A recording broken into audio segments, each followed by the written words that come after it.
What's going on? It's your boy Tank, and I get my R&B from ThisisRnB.com.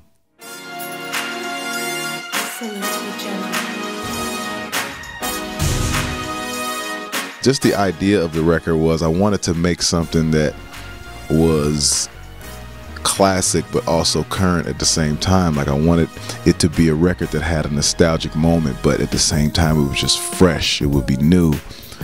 And you know, I started, just trying to make up some cool bass line, and I ended up, just unconsciously playing Heartbreak Hotel. You know what I mean? It was just, I just started playing and just having fun with it. I was like, man, this could be a cool song if I take this and just move it around a little bit more and put these chords right here. This could probably be something. And I just saw it all the way through. Finished the track, went to the studio, me and a couple of my guys, Jado, Lonnie, Bob. We just started writing this record, and it just started feeling good. So I called Harvey. I'm like, Harvey, I need live horns. You got any live horns at your studio? He said, I got a bunch of them.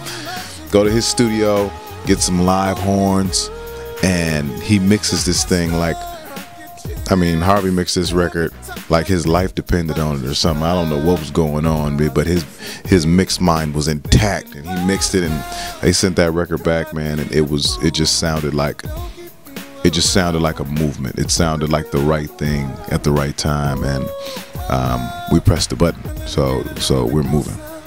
There are a few moments where you would want to make a baby, if you felt like it. But I think that it's not a transition out of that. It's just an album that speaks to a different place that I am in my life and my career.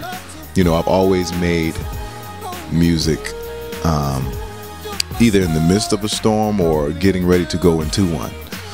And so the tempo and even the subject matter has always reflected that, from a Maybe I Deserve to Please Don't Go. It's always some begging, it's always some pleading, it's always something, I was always messing up.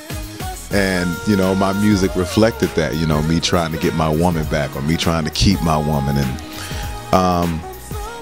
when I was making this album, I didn't have a woman. You know what I mean? I had just got over the woman I lost. You know what I mean? And I had went through everything spiritually and mentally that I needed to go through in order to find myself again, in order to understand who I was and what I really needed and wanted out of life. And so all of that, along with the musical processes that I was going through, the headache of TGT, which is also a blessing at the same time, all of that made everything change for me. All of that made me stronger, which is the title of the album. It made me better. It made me more confident about the things that I do and the things that I do well and the things that I want to eventually be better at. And so the music reflects that. Like, You're My Star is a happy song.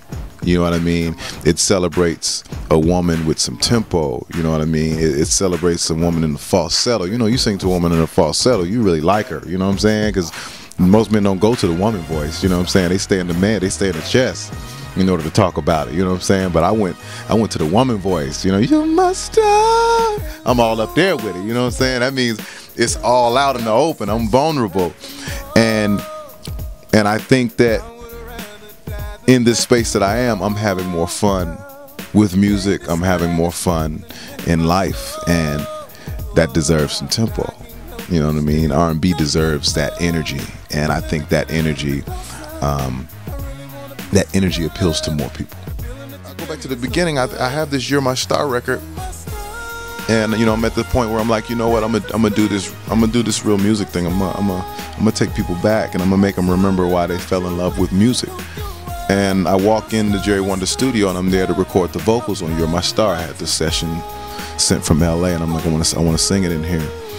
And so I walk in, me and Jerry, we're good friends. He's like, Tank, I want to play you some music that I've been working on. I got this music, you need to hear it. And I'm like, I want to hear it, Jerry, but you don't know where I'm at right now. You know what I'm saying? Like, you need to, like, I don't want you to just play me music blindly. You know what I'm saying? Like, I want you to understand where I am first. You know what I'm saying? I'm giving him all the medical terms. Like, I'm really in this space. And he's like, no, trust me, Tank. I know what you're saying, but let me just play this for you. He wouldn't even let me get a word. I was like, you know what? play your music, Jerry. Play your music. You know, he got me some sangria. Get thanks some sangria. Get him some sangria so he can listen properly with the music, with the sounds. So he gets me this, you know, we sangria, and he plays track 1. And I promise to God, I am like, what? I mean, off top, he smashes me off top, which is the second single. Off top, smashes me. He proceeds to play another track, smashes me again. Plays another track, smashes me again. Another track, smashes me again.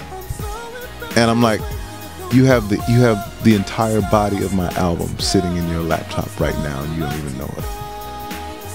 Because in my mind, I'm trying to figure out how I'm going to musically come up with the rest of this. In between me touring with myself, TGT, Jamie Foxx, all of these things, acting, doing all this stuff, when am I going to have time to sit and really develop this sound, gather all the musicians, you know what I mean, and really conceptually put this album together? And you know, God works how he works. I mean, the album had already been made. It was already done. And Jerry Wonda gave me those 4 tracks that set the tone. I had 2 of my own. That's 6. I only needed 4 more. It was done. There was nothing else to say. Like once he did that, once he confirmed that for me, it was a wrap. Jerry Wonda's he's my hero.